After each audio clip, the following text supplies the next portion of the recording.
Somebody looking to sleep in the back, what sort of options have we got here?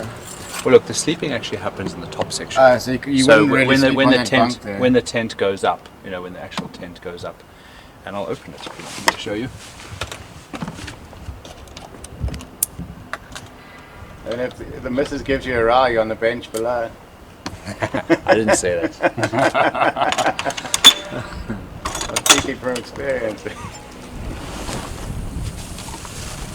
That actually gives you quite a bit of headroom there. Yeah, you've got two rods that you put in to give you a bit of cover. Are these things going up higher than they used to?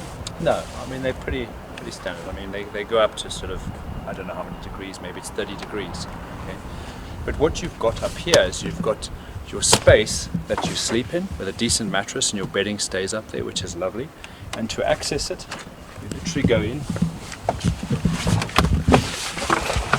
you push up this section, and then if you want to sit inside here, you push up the floor, that gives you a massive and now you're space. sitting inside. So what we've created here is nice comfortable cushions. Okay, we've got storage below here, cushion on top, fridge. On top of the fridge, besides my camera, you actually see what we've done here is we've put a cover on top here, and this is just a canvas cover with Velcro. And you can just put bags on here. You just rip them off. Great storage so you put storage, you know. And in here, there's nets. There's nets for getting in and out, with fruit and vegetables in there. So that makes it really good too. How hot does it get in here? Oh, it can get quite warm when it's hot. Like today, it's quite warm. It's been hot outside. So you know, if we were camping, we would probably park this in the shade. So where's your fan then? The fan's not in at the moment, but there's a plate up there. Okay. And the fan's got a strong magnet on it, and it literally clips onto that.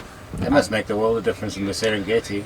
Oh, listen, I think when you're trying to cool anything down, it's important. And in times of travelling, do you have clients going to Namibia sort of now in the peak of summer? I had a client, a couple yesterday, who rented a vehicle from Tech Pro Safaris, and I did a handover with them, and they've driven up to Namibia. It's hot. But you know, people don't always have the luxury of choosing. Yeah. And you know, I sat down with them when we did the handover, and I said, you know, drive in the early morning. Really want to make sure that you can get ahead of the day. Yeah. Yeah, they'll enjoy it, but it's hot. You know, camp by the river. Yeah, and you've got to hydrate yourself. You know, even now we've been outside filming for the last hour and a half, and you can feel the heat is getting to us, and it's getting hot. And you know, when you're in Namibia, it's much hotter. So it's about understanding your environment and making sure that you are, how would I say, hydrating yourself, looking after yourself, because at the end of the day, it's only you out there at times. So you know, you want to make sure you look after yourself. But you know, what we've got here is a very comfortable setup. You know, we've got a roof shelf there. There's 220 volts. There's 12-volt plugs. There's mosquito nets on the windows.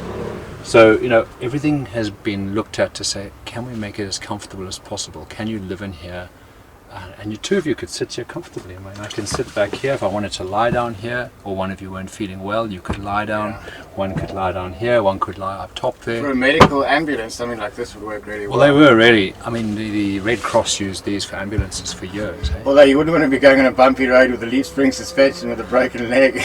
Well, I was in Myanmar about a year ago, and I had bronchial pneumonia. I was really sick. And we had an ambulance with us as one of the prerequisites to taking any trips, big organised trips around Myanmar.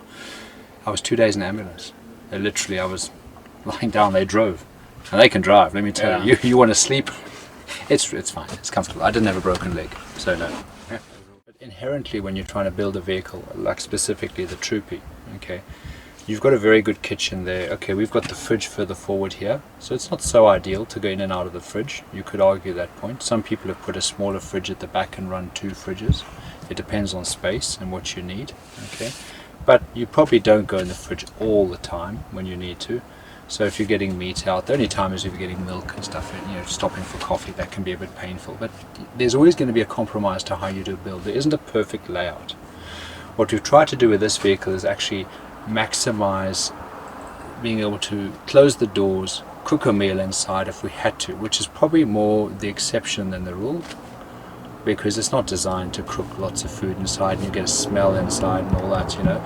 So I cook food inside a car like this when I need to, and you can curtail your meals that you would cook in something like this. You know, it's bad weather outside, it's pouring with rain, we're going to make coffee or we're going to have something simple to eat tonight.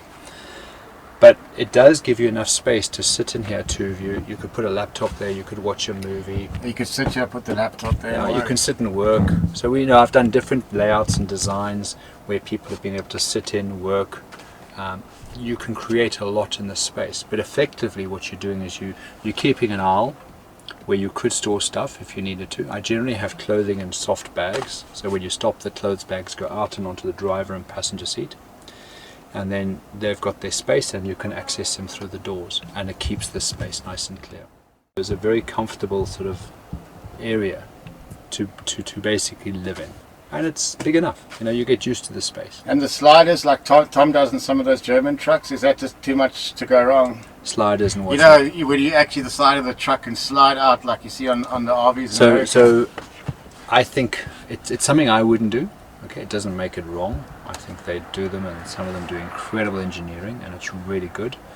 I like the simplicity of something like this. Okay, if you look here, there's nothing complicated about this. Yeah. You know, that's what we're keeping. So water purification we'll have obviously fridge, enough water, enough fuel, storage for all your bits you need to get an access to it. Gravity fed.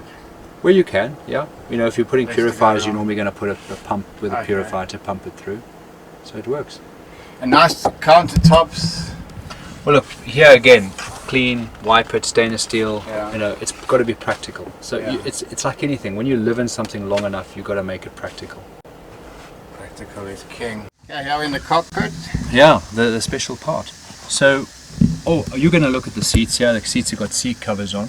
What's quite nice is we found, well actually Tom found this. This is a Temper seat comforter, basically. I mean, So Temper is a type of foam that they use in mattresses. Okay, so it really does give you a lot of support, and you can actually move this lumbar support up and down, which is quite nice to give you lower lumbar support. So if I'm sitting in a vehicle, and as I said to you, this is the area you've got to support under your legs here. So if you fold the towel underneath here, when your foot's resting comfortably, you want to make sure that this leg is supported and it's relaxed. and at the right angle. And the right angle. Then I'm sitting here and my lower back. Now, you know, we've used these. These are quite nice, comfortable. Very nice support. lumbar support. You know, really support. Equally, I suppose if you didn't have this, you could roll a towel up. Yeah. And just put it there. But it does give you a very nice, comfortable, ergonomic setup. And then, you know, with the door closed, we've got the little armrest that we put in here. So now I'm looking at how can I relax my shoulders, neck back, and I can actually relax and drive without falling asleep. Yeah. Okay. So Falling asleep is another talking point. yeah, look, tire monitor. Okay, that's up there, so it's close to see. We've got an EGT monitor down here. Madmen do Engine that. temperature. It'll monitor a number of functions on the engine. You can monitor temperatures, oil temperature, EGTs. There's a whole bunch of valuable information. And aftermarket cup holders here. So cup holders here. Good for your Okay. water in the desert. Absolutely, little notepads, some pens. So again, you know, careful thought was given, and you know, I got to give credit to a lot of what Tom wanted when he knew that how he wanted to design everything that he wanted in the car, and we just needed to make it work. But a pad and pen is really useful. I mean, how often do you want to write something down and you're looking for a pen and paper, you know? The other thing we do for security in the vehicles is a fuel cutoff, pedal locks, you know. I try and remove immobilizers. And you know, the rest, we normally have 2 fire strikers, or a fire striker here, and then a fire extinguisher, which is a normal fire extinguisher. First aid kit. First aid kit.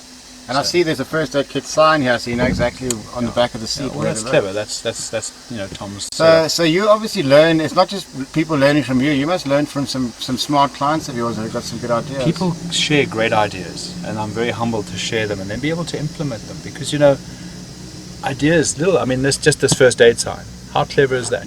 Someone comes in, they know there's a first aid kit over So there. if he gets injured, somebody can help him rather than having to scratch around. Yeah, and I mean that's part of what we do in training. Grab bags, first aid kits. I have a mini first aid kit in my glove box that I can access. So there's a lot around And a nice how you lay storage it up out. here as well. Storage up here, plug points up here. You know, you can plug and charge stuff. No here. wasted inch in this truck. USBs here for cameras you want to 2 charge. USBs, now that's a nice touch. Yeah, so you know, GPS. Again, when you get out the car, you want to unclip any gadgets, lock them away, and they're done. So yeah, it's a great setup, comfortable, and as you can see, very much home from And a home. lot of sort of personal touches here with the... This was, I mean, this was in the tree seat and all covers. that. This was part of the seat covers. Nice set of seat covers. And sure, nice bit of... Sometimes you don't want... Do you ever get it where maybe it's a single traveler, they're just tired and they're just tossed there, they don't even worry about Yeah, the if you're rooftop. driving by yourself and you're tired, you can just go and sleep for a bit. Yeah. You know, yeah, there's lots of options. So it's well set up. Truck's going to do some fantastic trips, and I wish them well. And another happy customer.